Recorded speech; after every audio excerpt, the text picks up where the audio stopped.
Eh bien bonjour à tous, aujourd'hui on se retrouve une nouvelle fois dehors parce qu'il fait beau, alors autant en profiter. Et nous allons parler aujourd'hui de frigo. Comment stocker ses produits alimentaires, comment se débrouiller en magasin. Tout d'abord, la première chose à faire quand vous achetez un produit, c'est de regarder la date de péremption. Alors il faut savoir sur vos produits d'emballage, concernant la date de péremption, il peut y avoir deux appellations. Soit la DLC, date limite de consommation, ou la DLUO, date de limitation d'utilisation optimale. La DLC signifie donc à partir du 25 juillet, le produit sera périmé. Il faudra le jeter obligatoirement. Par contre, la DLUO, ça veut dire qu'il se périme le 25 juillet, certes, mais on peut peut-être le manger potentiellement selon son aspect quelques jours après, c'est pas très grave. C'est pour ça que ces deux appellations sont quand même intéressantes à regarder. Maintenant, bien utiliser son frigidaire. Alors, la température du frigidaire doit être d'environ de 3 degrés. 3 degrés, c'est pour la partie la plus haute. C'est la température maximale. Il faut savoir que sur notre frigidaire, le haut va être le plus froid et le bas du frigidaire va du coup être le plus chaud. Donc qu'est-ce que l'on va mettre sur la partie la plus haute? Nous allons mettre du coup les produits à risque, tels que les viandes, les charcuteries, les crustacés, les poissons, les crèmes, les desserts lactés, donc les yaourts, les fromages blancs, les produits en cours de décongélation, parce que je vous le rappelle, il est préférable de mettre les produits à décongeler au frigo plutôt qu'à l'extérieur pour éviter les contaminations et les multiplications des bactéries. Dans la partie la plus basse, nous allons pouvoir mettre les préparations maison, les légumes, les fruits, les viandes, les poissons cuits, les yaourts et les fromages cuits à cœur. Vous savez, les pâteux. Dans le bac à légumes, eh bien, nous allons ranger les fruits et les légumes, que ce soit surprenant, les fromages à affiner, et dans la porte, nous allons pouvoir mettre les œufs, le lait, des bouteilles d'eau et des jus de fruits entamés. Quelques autres petits conseils.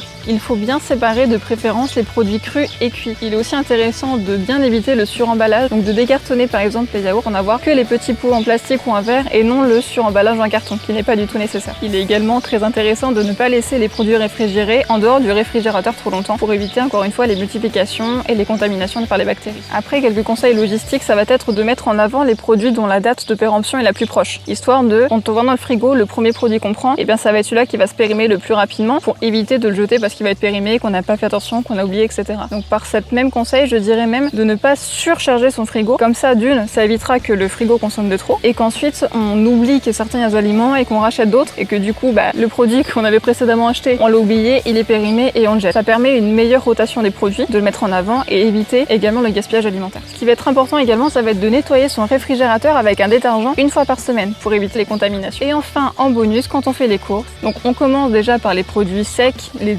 épiceries, les pâtes, etc. On se dirige ensuite vers les produits frais. Donc on prend un sac isotherme, on met nos produits frais du frigo dedans, on le ferme bien pour éviter que ça se réchauffe trop. Et ensuite, on va en dernier acheter le surgelé. Bien évidemment, quand on achète les produits congelés, on va le mettre également dans le sac isotherme pour le maintenir au froid le plus possible. Et ensuite, on file aux caisses, on va en voiture, on rentre chez soi et on range les produits frais en priorité et après l'épicerie. En fait, c'est une question de bon sens. Éviter que les produits ne se dégèlent pour éviter de briser cette chaîne de froid qui peut être du coup potentiellement dangereuse par la contamination de bactéries. Voilà, j'espère que cette vidéo vous a plu. N'hésitez pas à mettre un petit pouce vers le haut si c'est le cas. De mettre en commentaire si vous avez des questions, j'y répondrai avec plaisir. De ne pas hésiter à me retrouver sur les réseaux sociaux pour être informé de tout. Et je vous dis à très vite, c'était votre diététicienne.